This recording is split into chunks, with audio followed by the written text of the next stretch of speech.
할렐루야. 주님께서 여러분과 함께 또한 사제의 영과 함께 마테오가 전한 거룩한 복음입니다. 주님 영광 받으소서. 그때 예수님께서 제자들에게 말씀하셨다. 너희의 의로움이 율법학자들과 바리사이들의 의로움을 능가하지 않으면 결코 하늘나라에 들어가지 못할 것이다. 살인해서는 안 된다. 살인한 자는 재판에 넘겨진다고 옛 사람들이 이르신 말씀을 너희는 들었다. 그러나 나는 너희에게 말한다. 자기 형제에게 성을 내는 자는 누구나 재판에 넘겨질 것이다. 그리고 자기 형제에게 바보라고 하는 자는 최고의회에 넘겨지고 멍청이라고 하는 자는 불붙는 지옥에 넘겨질 것이다. 그러므로 내가 제단에 예물을 바치려고 하다가 거기에서 형제가 너에게 원망을 품고 있는 것이 생각나거든 예물을 거기 제단 앞에 놓아두고 물러가 먼저 그 형제와 화해하여라. 그런 다음에 돌아와서 예물을 바쳐라. 너를 고소한 자와 함께 법정으로 가는 도중에 얼른 타협하여라. 그러지 않으면 고소한 자가 너를 재판관에게 넘기고 재판관은 너를 형리에게 넘겨 내가 감옥에 갇힐 것이다. 내가 진실로 너에게 말한다. 내가 마지막 한 입까지 갚기 전에는 결코 거기에서 나오지 못할 것이다. 주님의 말씀입니다. 그리스도님 참여합니다.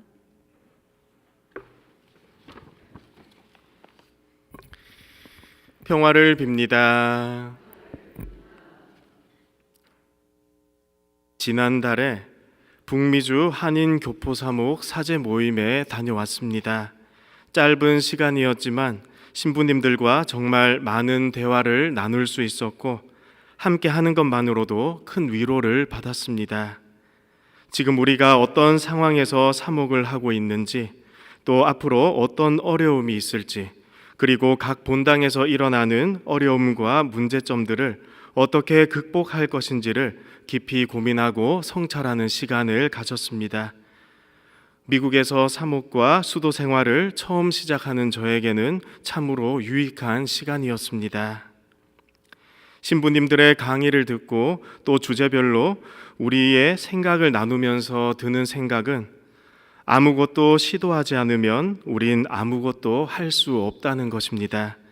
우리는 늘 근본적인 것이 문제인지를 잘 알고 있지만 그러한 것들을 건드리기를 꺼려합니다. 무엇인가 제대로 하기 위해서는 깡그리 다 바꾸어야 하는 경우도 있는데 그러한 것을 원치 않는 경우가 많습니다. 하지만 그 상황이 귀찮다고 하여 그냥 놔두게 되면 어떻게 되겠습니까? 아무 일도 일어나지 않을 뿐만 아니라 우리는 앞으로 아무 일도 할 수 없게 될 것입니다. 결국 우리의 발목이 꽁꽁 묶이게 될 것입니다.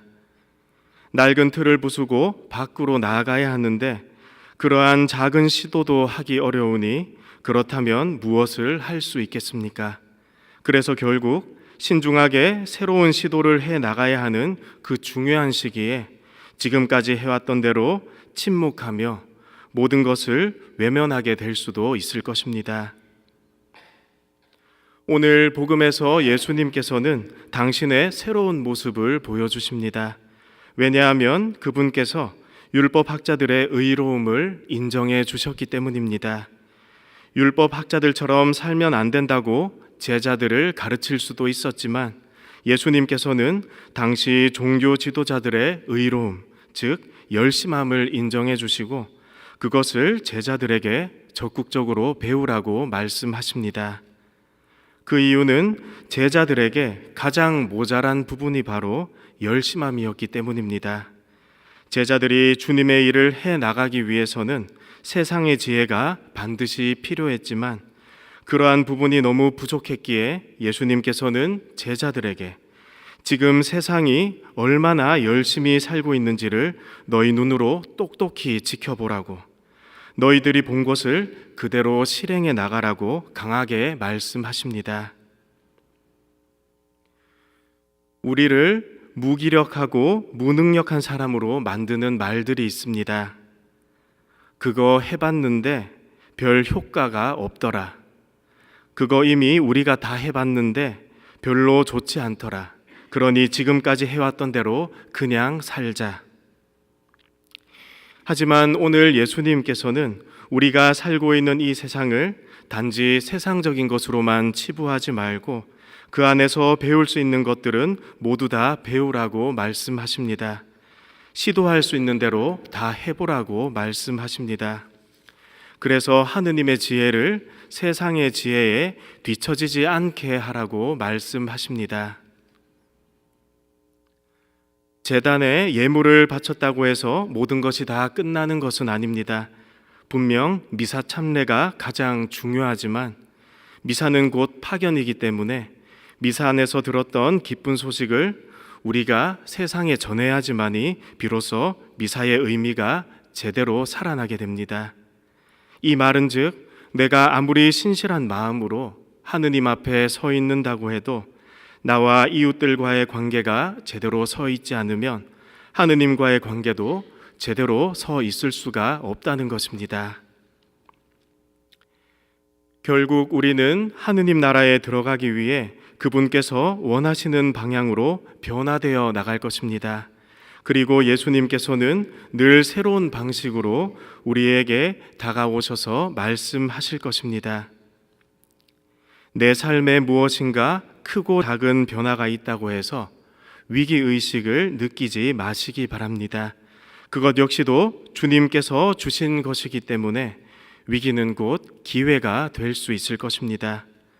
꼬여 있는 것이 있다면 귀찮다고 방치해 두지 마시고 푸시기 바랍니다. 지금은 아무것도 아닌 것 같지만 나중에는 도저히 해결할 수 없는 아주 큰 것이 되어서 나에게 되돌아올 것입니다. 그러한 실수를 하지 않기를 바라는 마음에서 오늘 예수님께서는 내가 마지막 한 입까지 갚기 전까지는 결코 거기에서 나오지 못할 것이다 라고 말씀하십니다. 하지만 이러한 말씀을 듣고 우리가 걱정할 필요는 없습니다. 주님께서 원하시는 것은 아주 큰 것이 아니라 꼬여 있는 것을 풀려는 우리 각자의 아주 작은 노력들입니다. 잠시 묵상하시겠습니다.